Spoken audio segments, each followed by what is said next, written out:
la plupart, le métier d'acteur relève du fantasme, du rêve, de la marginalité. C'est un fantasme qui est alimenté depuis notre tendre enfance, lorsque l'on commence à jouer avec nos camarades de classe et que l'on interprète des personnages, que ce soit la princesse séduisante et charismatique, que ce soit le guerrier fou sanguinaire, ou que ce soit le petit Lucas qui veut simplement exister à travers un personnage sympathique. Et puis ce fantasme perdure encore et encore à travers nos bandes dessinées, nos livres, les mangas et les séries télévisées avec nos héroïnes préférées, et même au cinéma avec des personnages forts, intenses, qui nous transmettent des émotions, qui passent un message fort, qui ont une morale, et qui permettent aussi de nous identifier à un caractère, à un type de personne.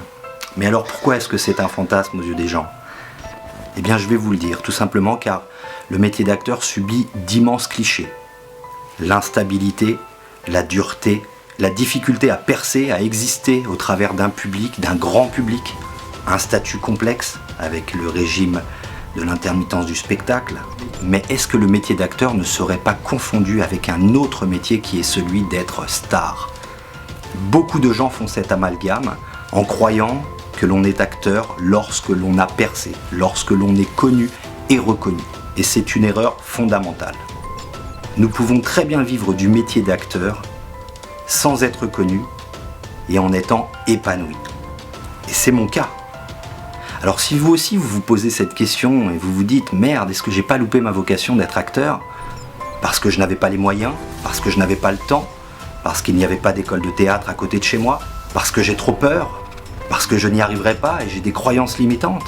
Si tu fais partie de ces gens-là qui aimeraient se former tout simplement et qui aimeraient connaître les techniques de l'acteur, les outils qu'il utilise au quotidien pour fabriquer un personnage, pour savoir comment on se déplace sur une scène, pour savoir comment on a de l'éloquence. Si tu veux apprendre ces outils car tu adorerais pouvoir parler en public sans bafouiller, sans avoir ce stress qui te ronge continuellement, sans avoir cette voix qui te dit « Waouh, est-ce que j'ai pas l'air d'un con là ?»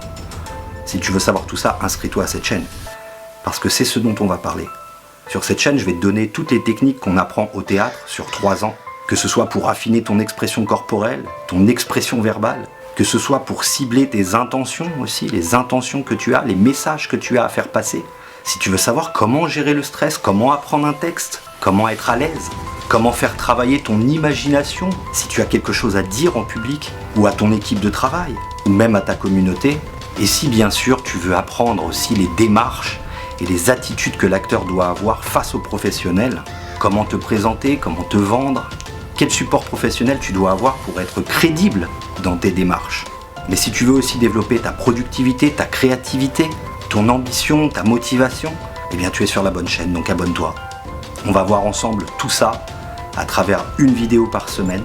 Vous devez avant tout vous former et connaître toutes ces compétences, ces méthodes et ces outils pour pouvoir séduire les directeurs de casting et les producteurs ainsi que les réalisateurs dans le but bien sûr de gagner votre vie en tant qu'acteur. N'oubliez jamais qu'il ne faut rien lâcher. Il faut aller au bout de ses rêves, mais pour cela, il faut de la méthode, de la persévérance et de l'investissement. Avec toutes ces forces et avec toutes ces compétences, vous aussi, vous décrocherez votre rôle.